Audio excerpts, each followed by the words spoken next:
Okay, so this is our special episode 3490, 3491, and 3492. May nag-request kasi na yung special episode is related sa love. Tignan natin. Kasi yung love naman, hindi naman lang sa boyfriend, sa asawa, sa best friend mo, kundi love of your family and love from your work, sa mga pets mo and everything. So, gagamitin natin ito. Tignan natin kung, kung anong sitwasyon ba yung tinutukoy niya at saan banda. 'Di ba? Kaya ako inuubo dahil masyadong maraming ritual, no, for the past 60 days. Kaya hindi masyado akong maka-cope up na maggumawa ng videos natin kasi most of the time nasa home service ako. And then sa gustong magpa-home service ng rituals, card reading, let me know, no? Basta malapit lang kayo. Sa hindi na makakapunta dito in person, pwede naman na ako pumunta sa inyo. Ano pa ba? Basta mag-inquire kayo kung anong gusto nyo. Kasi meron akong mga patient na hindi talaga sila makakaalis sa bahay nila. Kaya ako na mismo yung tinatawag nilang pumunta. Yun yung napaka-busy ngayon kasi masyadong marami yung tinamaan ng kulang barang at saka sumpa. And then yung iba kasi magpapatayo ng negosyo, kaya pinapatignan kung okay ba yung property, yung mga ganon. And then, etc. na. Sige, kuha muna tayo dito. Passion. Aba. Pangalawa, sword and rose. And pangatlo, ship. Ay, lagot. Okay. Alam nyo kung bakit ako napaay. Kasi una, 'di ba? Sinasabi dito, kung naaalala nyo, sinabi dito miracles sa daily episode. Yes, kasi isa doon, kung tutuusin, patungkol sa pag-ibig, andi dito yung nag-aalab, yung pagmamahalan ninyo, yung spark ninyo, magkapareho kayo ng interest sa buhay, magkapareho ang takbo, at saka yung mga desires ninyo. And then tapos sinasabi dito sa daily episode kanina, which is regeneration. Yung katapat niya dito sa special episode is the clarity and truth.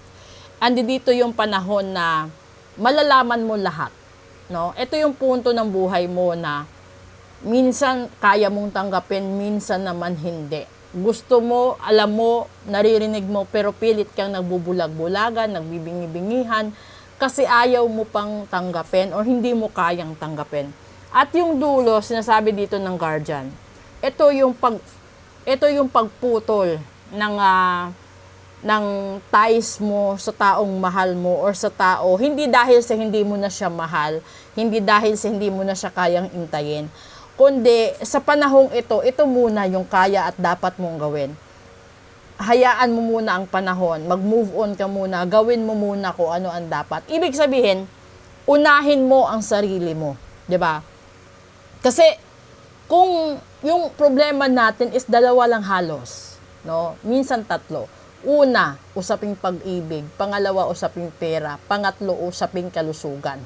So, kung nandoon tayo sa punto ng pag-ibig, ito yung parang tanggap mo, pero parang hindi mo pa kaya. Ito yung panahon na gusto mo na rin sanang pagbigyan yung panahon na maghiwalay kayo para magkaroon ka ng peace of mind, pero hindi mo siya kayang mabura sa puso't isipan mo. Ito yung panahon na gusto mo ring mag-move on, no? Para ipakita sa kanya na matapang ka, malakas ka, kaya mo. Pero, pagdating sa punto or sa oras na ikaw na lang mag-isa, dun ka nanlulumo, dun tumatagas ang luha mo na hindi mo alam paano pigilan. Tapos, ando doon yung hikbi ng puso mo, ando doon yung torture sa isipan mo na ginawa mo naman lahat. Bakit hindi pa rin sapat? Bakit hindi ka pinili?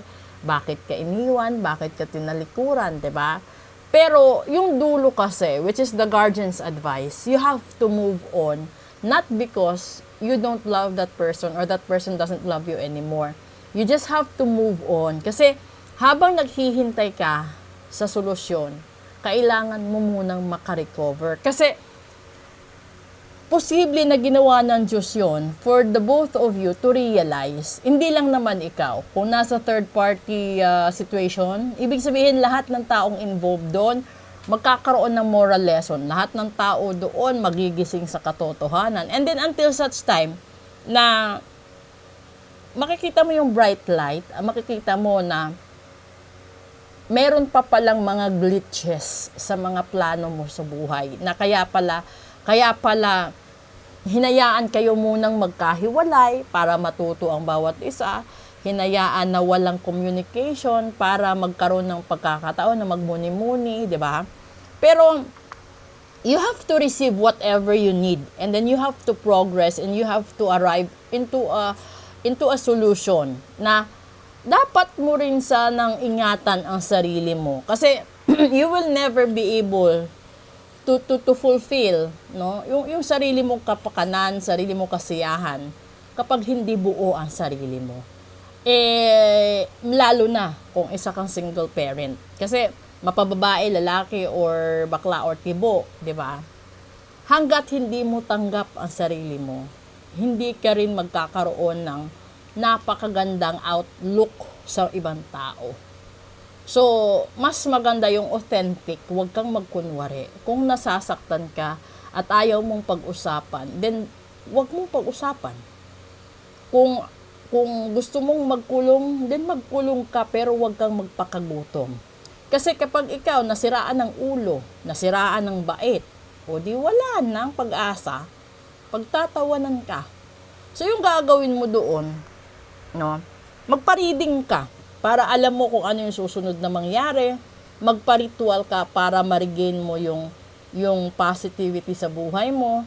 Kung ito na may tungkol sa love and money, ganun din. You have to do some rituals, some cleansing. You have to go with tarot and oracle reading para alam mo. At least may ano doon. Andun yung punto na naghahanda ka kung ano mangyari sa Hulyo. Kung ano mangyayari, 'di ba? Sa huling linggo ng Hunyo ngayon.